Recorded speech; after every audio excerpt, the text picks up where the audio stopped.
মার্কেটে যারা ডমিনেট করতেছে সবারই কিন্তু 2, 4, 5, 10টা আউটলেট আছে বা আরও বেশিও আছে। আমাদের তো যদি বলি যে মোর দেন 150। তো আমরা তো আসলে প্রোডাক্ট কিন্তু রমজানের জন্য আমরা পারচেজ করি না। আমাদের প্রোডাক্টটা তৈরি হয় মিনিমাম 7 থেকে 8 মান্থ এগো।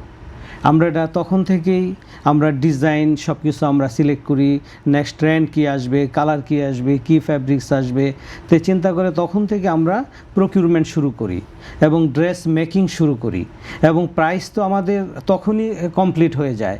তো ঈদ তো আমাদের আরও পরের বিষয়।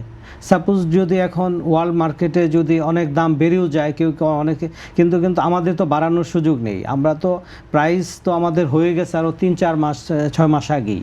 তো সেই ক্ষেত্রে আমাদের তো একটা থাকে যে আমরা কত টাকা সেল করব, কস্টিং থাকে।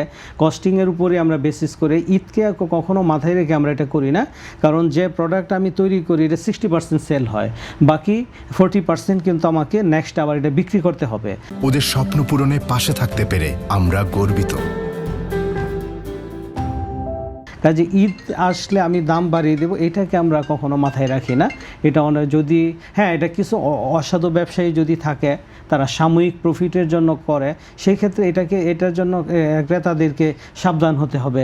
সেই ক্ষেত্রে তাদেরকে আমি বলবো যে বার্গেনিং করতে হবে, যদিও আমাদের এখানে কোনো বিষয় নাই। ঢুকে তো আর বার্গেন করার অপশন নেই, সেখানে লেখা থাকে ফিক্সড প্রাইস। আমি তো ব্র্যান্ডের কথা তো আমি বাদই দিলাম, বললাম যে যারা একটু অসাধু ব্যবসায়ী আছে, যারা সাময়িক বিজনেসের চিন্তা করে, এই সময় সাপোজ বললাম যে অনেকেই কিছু ড্রেস নিয়ে আসলো পাকিস্তান থেকে বা ইন্ডিয়া থেকে বিভিন্নভাবে এনে সাময়িক বিজনেস চিন্তা করলো, কিন্তু ওই যে ভাই যেটা বললো যে যারা অভিজ্ঞ বিজনেসম্যান, যারা ধরেন পলোয়েল তো অনেক আগে থেকেই একটা হোলসেল মার্কেট গড়ে উঠেছিল, একটু যারা একটু বেশি দামি ভালো জিনিস কিনতে চায়, যদিও এখন অনেক মার্কেট হচ্ছে বা কেউ ব্যক্তিভাবে আনতেছে, কিন্তু সবাই কিন্তু এই জিনিসটা মাথায় রাখে যে আমাকে সেল আউট করে বেরিয়ে আসতে হবে।